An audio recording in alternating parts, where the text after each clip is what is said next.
আজকে আমরা অবাক হয়ে যাচ্ছি। মুখ্যমন্ত্রী বলছেন আইন আনবেন। আরে মাননীয় মুখ্যমন্ত্রী, আপনি কিছুদিন আগে একজন জাজেজের সেমিনারে গেছিলেন, সেখানে গিয়ে বলেছেন যে আমি ল পড়েছি। তা আপনি ল পড়েছেন, আপনি এটুকু জানেন না? আপনি আনবেন আইন। আপনি একবার ব্যাকগ্রাউন্ড তো পড়ুন। 1957 সালে দ্য স্টেট অফ মুম্বাই এবং ইন্ডিয়া গভর্নমেন্ট, তাদের মধ্যে লড়াই হয়েছিল যে তারা মৃত্যুদণ্ডের আইন আনতে চায়। সুপ্রিম কোর্টে গেছিল কেস। কমসে কম লটা তো পড়ুন, পড়ার মতো করে পড়ুন।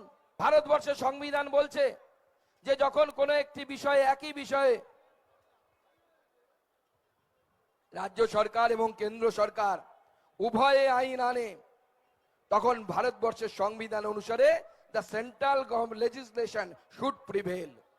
সেন্ট্রাল গভর্নমেন্টের আইন, সেই আইন প্রিভেল করা উচিত। মাননীয় মুখ্যমন্ত্রী আইনের ছাত্রী হিসেবে সেটাও ভুলে গেছেন।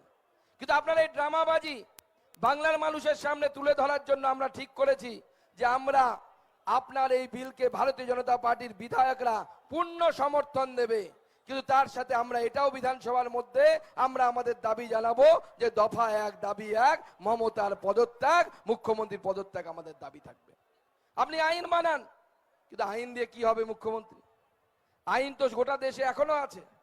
যদি আইন যদি না থাকতো, তাহলে আমরা দেখলাম দিল্লিতে যে ধর্ষণ কাণ্ড ঘটেছিল, তাহলে তো ফাঁসি হতো না। তাতে আমাদের ধনঞ্জয়ের তো ফাঁসি হতো না তাহলে পশ্চিমবঙ্গে। তাহলে কি আইন নেই? আইন আছে, কিন্তু আইনের থেকেও জরুরি হচ্ছে আপনি সেই আইনটাকে প্রয়োগ করতে পারছেন না, পারছেন কিনা। That is the implementation of the law, implementation of the legislation. অর্থাৎ আইনকে আপনি প্রয়োগ করতে পারছেন কিনা। আপনাকে কেন্দ্র সরকার বলেছিল 123 খানা ফাস্ট ট্র্যাক কোর্ট করতে, কোথায়? আপনি তো করেননি।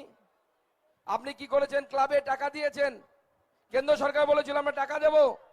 আজকে 2 তারিখে যারা জুনিয়র ডাক্তার আছেন তারা তাদের মিছিল করবেন। আমি ভারতীয় জনতা পার্টির রাজ্য সভাপতি হিসেবে তারা কি দাবি নিয়ে মিছিল করবেন? তারা লালবাজার যাবেন। তাদের দাবি, আমরা যে দাবি প্রথমে জানিয়েছিলাম যে সিপির পদত্যাগ চাই, তাই আমরা ঘোষণা করছি, যদিও সেটা জুনিয়র ডাক্তারদের মিছিল, আমাদের অংশগ্রহণের বিষয় নেই, কিন্তু ভারতীয় জনতা পার্টি এই মিছিলকে সমর্থন করে, তাদের দাবিকে সমর্থন করে, আমরা তাদের দাবিকে সমর্থন করি। 4 তারিখে তারা বলেছেন, 4 তারিখে তারা মানুষের কাছে আহ্বান জানিয়েছেন যে দ্বীপ নির্বাপন করার জন্য, অর্থাৎ লাইট নিভিয়ে রাখার জন্য আর প্রদীপ জ্বালানোর জন্য। 4 তারিখের এই আন্দোলনকে ভারতীয় জনতা পার্টি সমর্থন করে। আমরাও লাইট নিভাবো, আমরাও প্রদীপ জ্বালাবো।